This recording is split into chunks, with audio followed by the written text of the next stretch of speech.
obviously. Meanwhile, Paul says, why does the media keep pushing women's football? It's slow, unprofessional, no skills shown and schoolboy level compared to the men's. Thank you for that, Paul.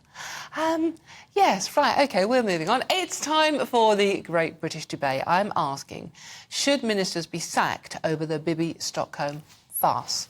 The Home Office's Stop the Boats week hasn't quite gone to plan, has it? Conservative ministers are facing calls to resign as all 39 migrants aboard the Bibi Stockholm had to be evacuated after Legionella bacteria was discovered in the water supply. This latest blow comes as the number of migrants crossing the Channel in the last 5 years hit 100,000. The barge is part of the government's migration policy intended to cut the cost of housing asylum seekers. But it's not been smooth sailing, with delays over safety concerns and a flurry of legal challenges. Shadow Immigration Minister Stephen Kinnock said the government had turned itself into a laughingstock, while top Tory David Davis says this week's shows the startling incompetence of the Home Office. So, for the Great British Debate, I am asking, should ministers actually be sacked over the Bibi Stockholm farce?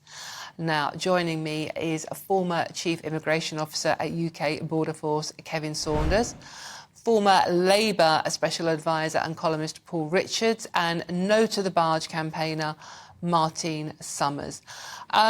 Martine, I'm going to come to you first, actually, because the awful tragedy we've seen overnight in the Channel with migrants losing their lives. How does it make you feel about the barge situation as a whole? Obviously, your group is very, very vocal about it being unfair on the community and unfair on migrants. So when you witness the tragedy we've seen overnight, how do you feel about what the government's handling of the situation is? Well, I just think that the barge itself was supposed to be hailed as some sort of solution to the hotel issue. And now it's just working out as just one great big expensive embarrassment. You know, they make these sweeping kind of ridiculous ideas. The Rwanda plan didn't take off. The Bibi Stockholm plan is now sinking. The whole idea of these ridiculous plans that they're just not thinking about just aren't working. It's just not working. I mean, he said that it was a perfectly decent accommodation. Well, really? You know, a public health expert said that the bacteria would have been an obvious thing to test on. The whole thing is just so badly managed from top to bottom. What's the next thing that's going to go wrong? Kevin, can you answer that question? You say that no, heads should not roll, and the government are, I'm assuming by that comment, doing an acceptable job. But, you know, Rwanda, the barges, the tents, the Ascension Islands, none of these things seem to be stopping the boats crossing and people losing their lives. No, they're not. But if we deal with Rwanda first, that hasn't been achieved because of the interference of the courts. So we can't really judge Rwanda until we've got a judgment from the Supreme Court saying that we can send people off there. And watch what happens then.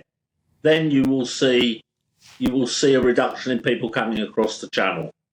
Now, going on to the barge, it hasn't been exactly a success this week. But on the other hand, you can't really blame ministers for the fact that there's a Legionnaires outbreak on the boat. That's down, unfortunately, to the civil servants and the people managing who said it was OK for people to board.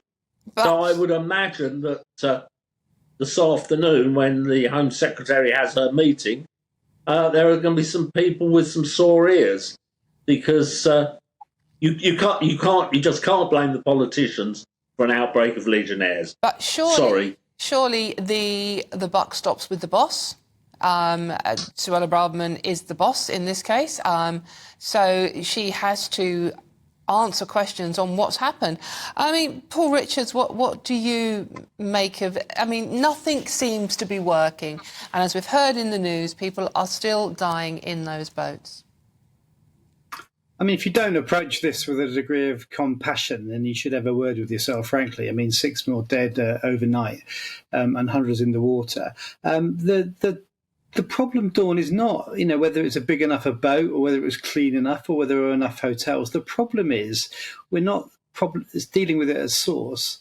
And the only way to stop the boats is to smash the gangs. You've got to smash those gangs that are making money out of people who have a really, perfectly laudable desire to make a better life for themselves, something that we all share.